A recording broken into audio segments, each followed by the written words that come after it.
Hello everybody and welcome back to another video, and in this one we're going to be talking about how to turn off share contact info in iOS 17. So most of you may have heard about that option that when you bring your devices or two different iPhones closer, they are sharing the contacts. So sometimes if you're holding two phones together, it could be annoying. So to simply turn off that, simply head over to settings and in here search for bring devices closer or bring devices together.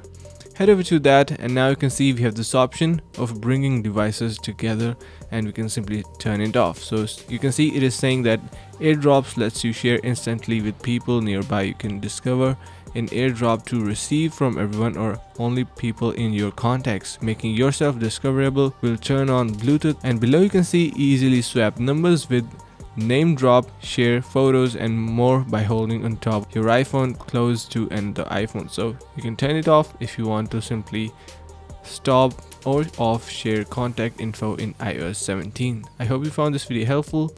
Thanks so much for watching and see you in the next video.